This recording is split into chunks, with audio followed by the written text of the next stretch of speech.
Hi guys, how are you doing? Hope you're all right. Today we are in my living room.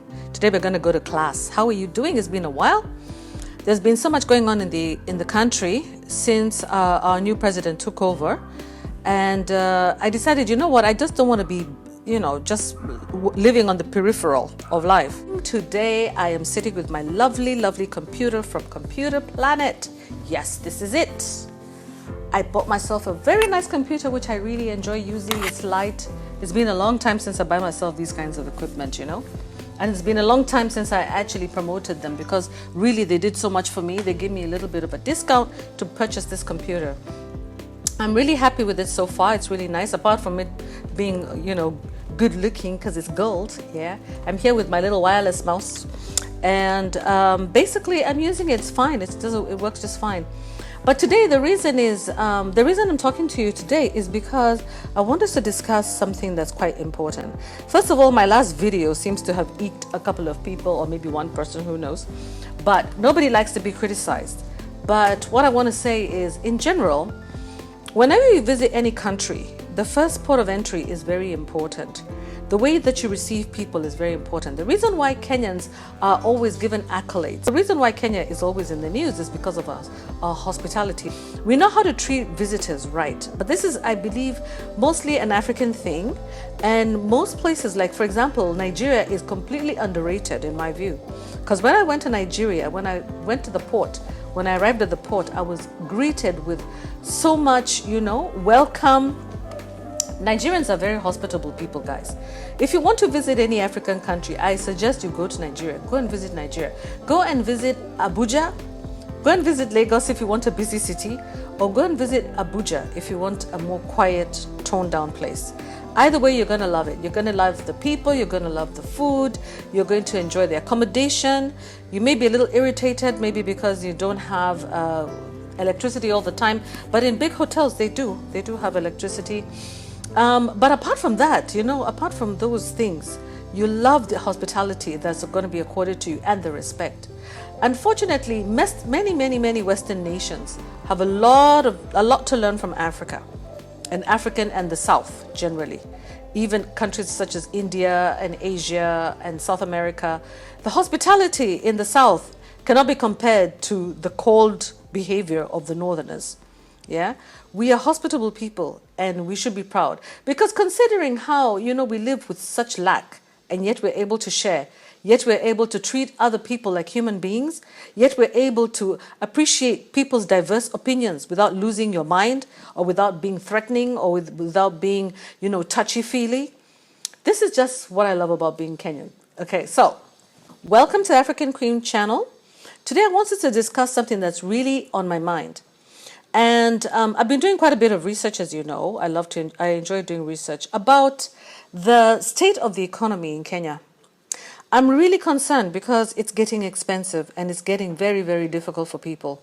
Every day I wake up and I'm scrolling the internet, I'm scrolling research articles, I'm scrolling YouTube, I'm scrolling Facebook. I'm trying to find out what is the conversation right now around what are we supposed to do. I find the very first thing is that mostly it's still men telling us what to do, men telling us their opinions, men telling us about themselves. Men are in power as we speak. Majority of them are men. Even if there are a few women, who have got seats, which is good, majority of this country is being driven by men. Men are usually not responsible for going to the markets to purchase food. They're not responsible for the household budget. They're not responsible much of the time for knowing what the children are going to eat, what they're going to wear, or even planning their education. It usually falls on the backs of women. Many of us women who are educated women especially, and even the ones in the villages, women are the ones, mothers and women are the ones who are running households. And these are the first places to get hit when we go through economic turmoil in the country. Unfortunately, men tend to think in rather large sums. They're thinking billions and trillions, and we in the households are thinking in the tens and hundreds and thousands. All right? We're thinking a bit in the hundreds of thousands, but we're thinking of the tens of thousands and the thousands and the ones. That's where we are at the household level. Unfortunately, many of our analysts are still stuck at the very top level, where people are trying to put together 1 plus 1. They're out there trying to think about the economy on a global on a larger, higher scale, on a macro scale. We are very, very micro at the household level. And we women, our voices need to come out because we should be concerned about where this country is taking us. Are they considering us? Are they considering the household budgets? Are they thinking about education, the cost of education for kids? How are parents going to be able to manage paying school fees not for one child, but for 3 kids or 4 kids? How are households going to, how are mothers and women generally, because many women are heading households in this country, okay? Over 30% of households in Kenya are run by women and headed by women. One parent family. That one parent is responsible for rent, for food, for education, for health, for security, for quality of life, for survival of the people in the household. What are we doing for the single parents in our countries? What are we thinking? When we go to negotiate with the World Bank, with the IMF, when we have large and fantastic speeches with big grammar at the UN General Assembly, or, we are, convening and having birthday parties and showing generally, that we're having a good time or that whatever. We are living like 2 alternate lives. There's somebody who put it very well that there are 2 parallel lives going on. There's a life of the common person and there's a life of the politician. And I think we people need to come down to earth. At the moment, I hope you're aware that Kenya and many countries in Africa have been earmarked by the IMF and the World Bank, what they call the Bretton Woods institutions, to subscribe to austerity measures, okay, which is basically conditionalities of loans. So if you go and get a loan, you have to subscribe to the conditionalities ascribed to it. Unfortunately, in our global budget, which is in the macros, we are living hand to mouth, even beyond hand to mouth, because for every 10 shillings or 100 shillings that we collect, 7 is going to pay back loans. Think about it. We're left with only 3. So just imagine if that was a household budget. Maybe you have a household budget of something like about $500 a month. 50,000 shillings a month is your household budget. Just imagine if 70% of that money, 35,000, is actually going to pay off your debts and you're only left with 15,000 shillings out of 50,000. This is how it looks, guys. Yeah? Or if, for example, you're earning 100,000, 75,000 is going off to pay off your debts and your loans, and you're left with only 25,000. That 25,000 or that 15,000, or if you're earning like 20,000 or even 10,000, let's say you're earning 10,000 and 7,000 is going to pay off loans. You're left with 3,000. Yeah?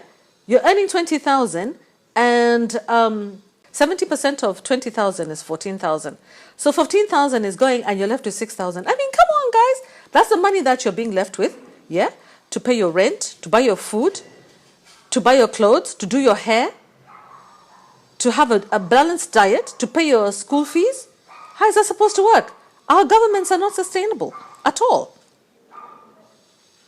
Sorry about that dog. I'm going out there right now to get the owner to get the dog back into the house. Because, to be honest, it's not right when you have dogs roaming around barking to the point where the rest of us cannot even do a vlog.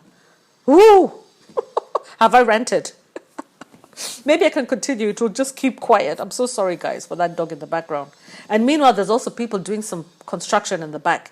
I think what I'm going to end up doing is that I'm going to actually leave my home to go somewhere else to vlog, because really I cannot handle this.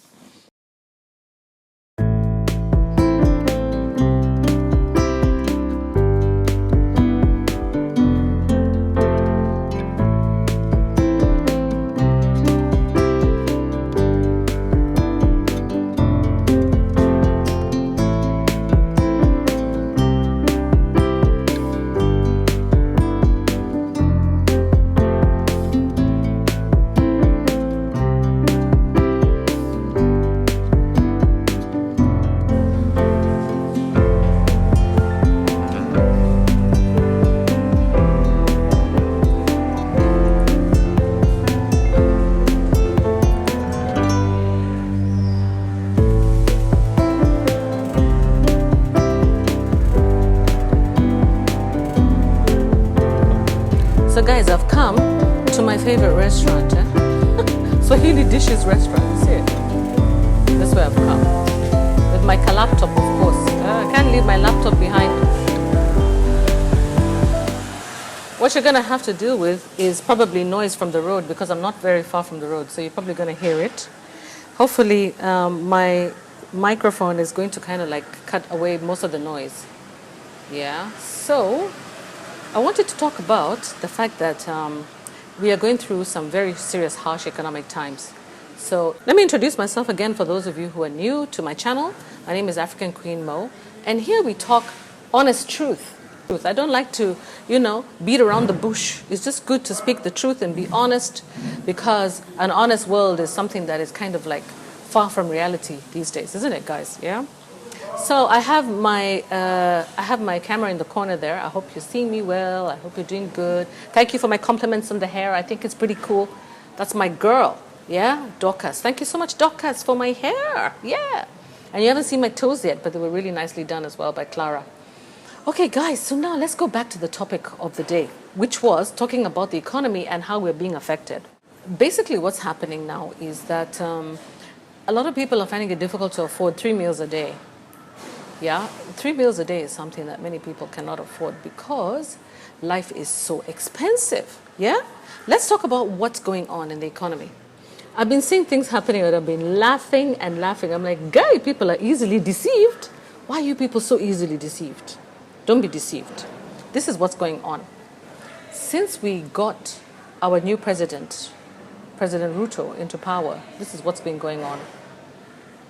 He actually promised what he calls the hustlers because he's coming in as a hustler government. And if you look at the real meaning of the term hustler, it's not actually a positive thing. But he came in as a hustler government, as a person who stands up for the poor people in society. But as soon as he came in, he literally reversed everything that was done. All the policies that were implemented by the previous government, he actually reversed them. The first thing that he did was he removed all the protections. Yeah, he removed all the subsidies against oil. So basically, he removed the subsidies. He removed oil subsidies. He removed unga subsidies. Okay, that made our maize meal very, very expensive.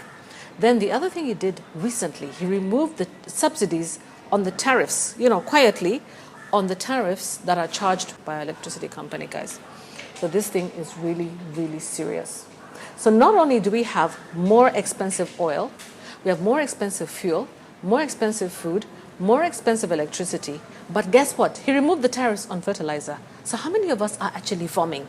Okay, let's just say that many of us are going to benefit one day, perhaps from the fertilizer, but on what?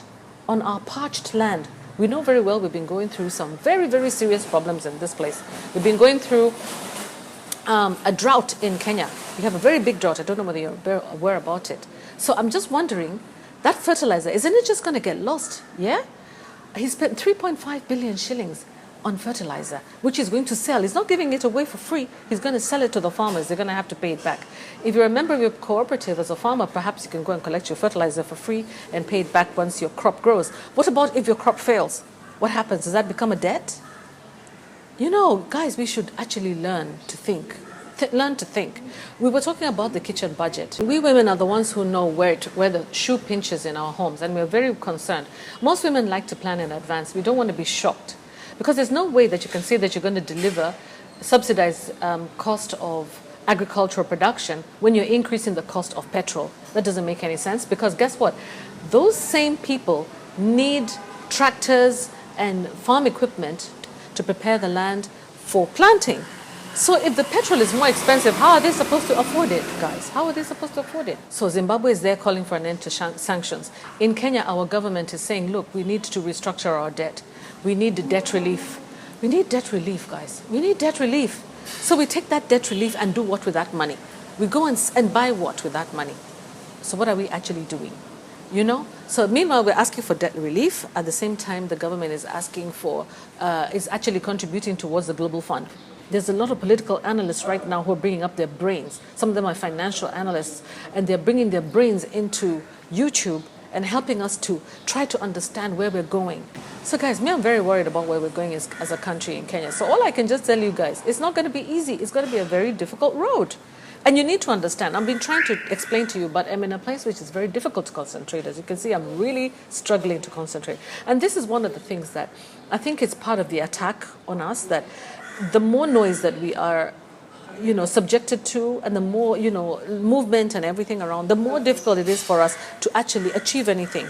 And this is the reason why a lot of even young people are finding it difficult to concentrate in school and to get anything done because of distractions from the phone and from many things. There's a lot of noise. Sometimes it's actual noise, sometimes it's actually just distractions, which is a problem. So going back to where I was, we're going to have to do a lot of stops and starts on this video, as I'm in a rather noisy place. So here is the IMF demanding austerity measures from Kenya and from 38 African countries, including Kenya. And the first thing they're doing is that they're increasing the taxes on food, on basic commodities, which is food, shelter, housing.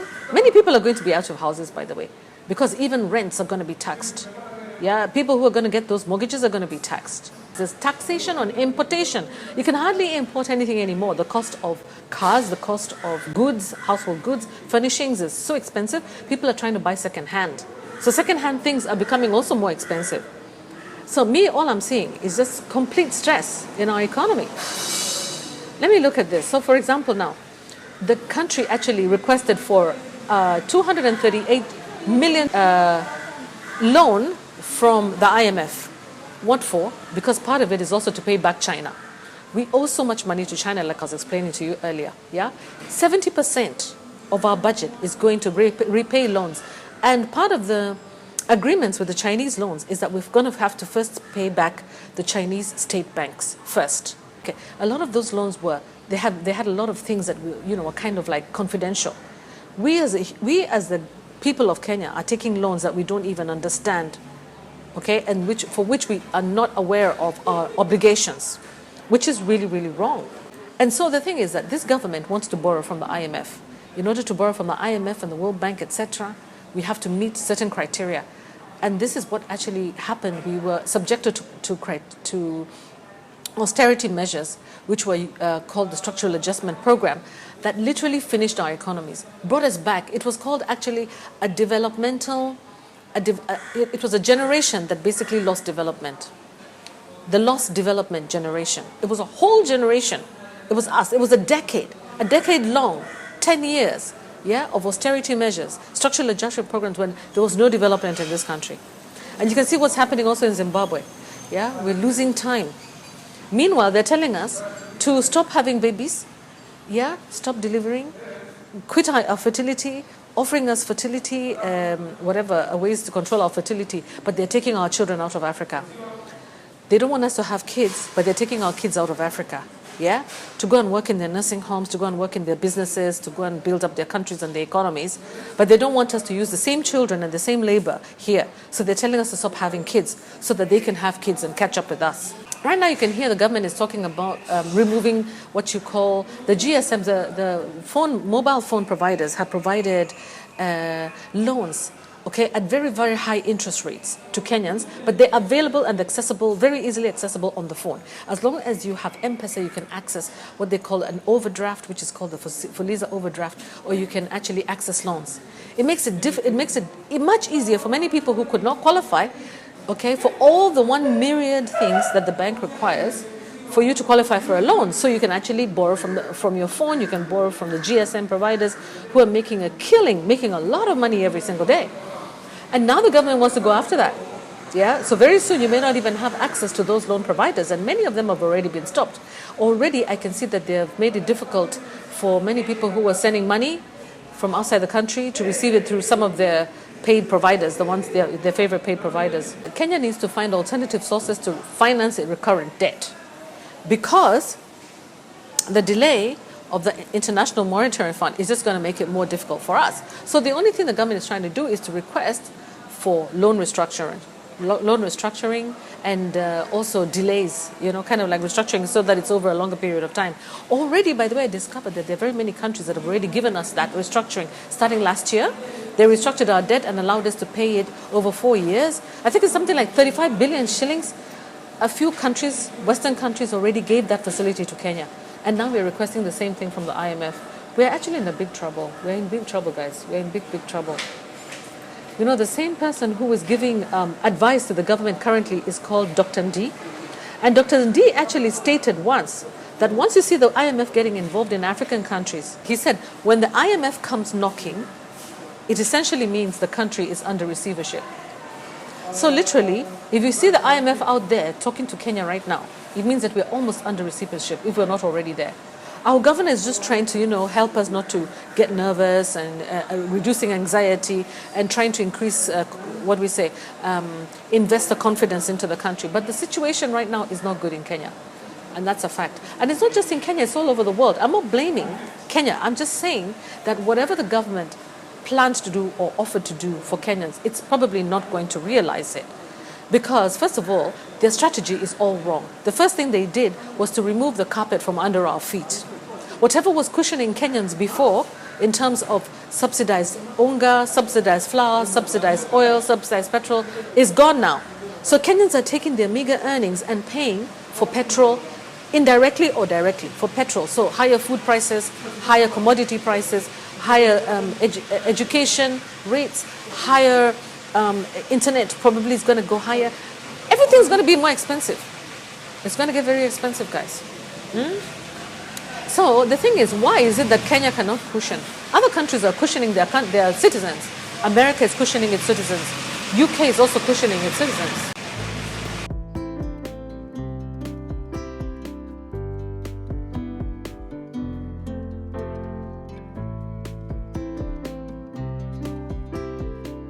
That's what I'm eating today, guys. Vegetables, smoky, and chapati. Yummy.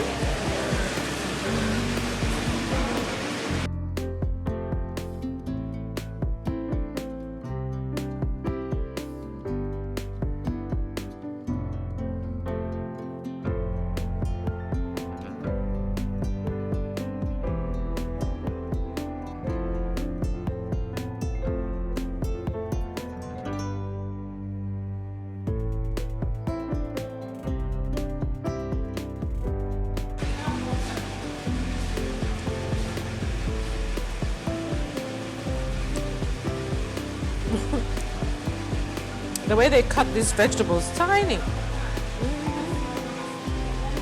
That's what I'm having. Vegetables. Karibu, bon appetit. Karibu chakula. I don't know, for some reason I don't feel like actually eating meat. I've kind of gone off meat. I don't really know why. Yeah.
Sorry guys, it's so noisy over here, yeah? It's a bit noisy.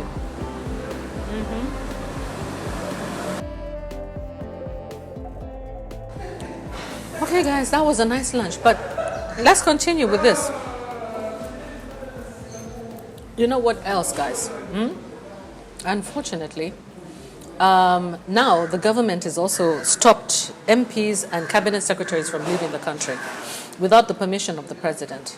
And then you wonder to yourself, all of these rules, it makes the country feel very uncomfortable to live in. I don't know, Kenya has always been the most beautiful place. And that's another thing. I also wanted to make a comment on this channel of mine. And at the risk of sounding ungrateful or sounding kind of like, petty, I wanted to talk to you guys about something. As a Kenyan, I want to say this. Have you guys noticed how many people are praising Kenya?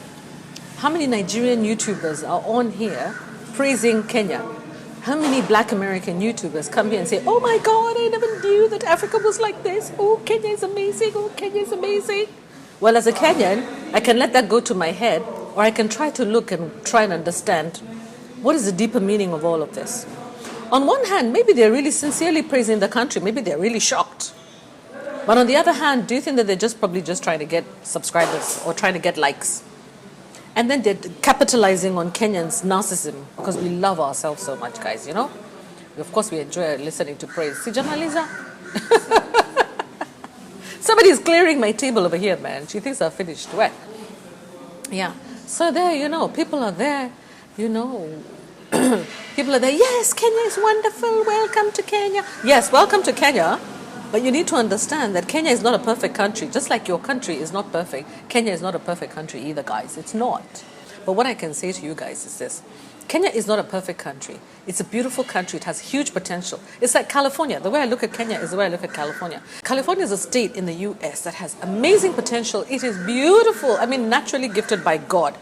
I've been there and it's beautiful. You know, it has plenty of fruit trees and good climate and beautiful expansive highways, good people, very nice and fantastic area to live. But it's one of the most expensive cities to live in, California.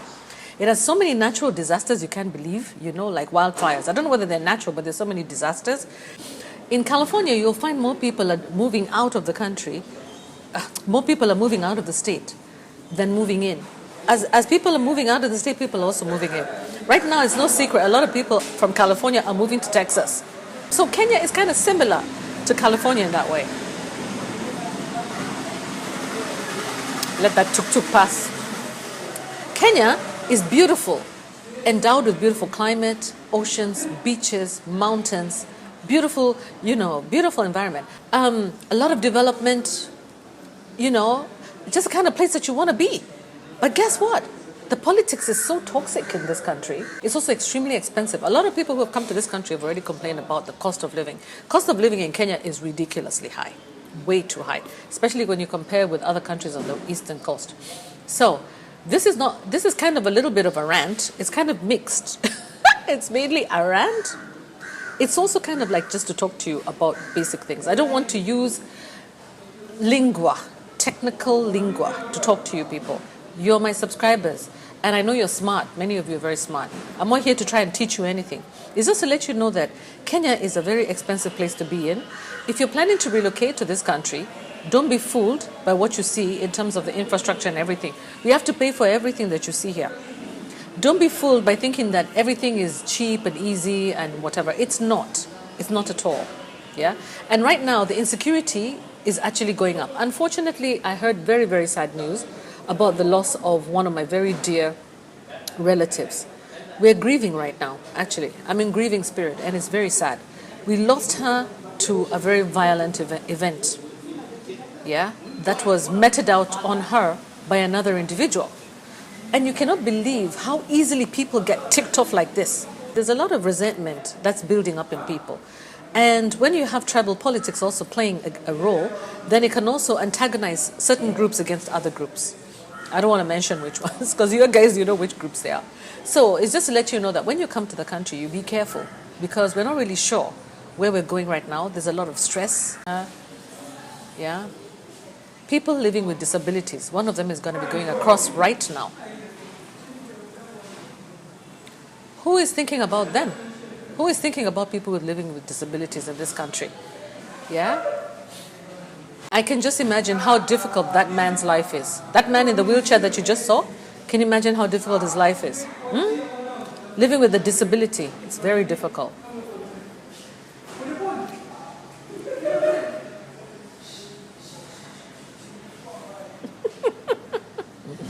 Here I'm trying to do a vlog and people are shouting right across, you know.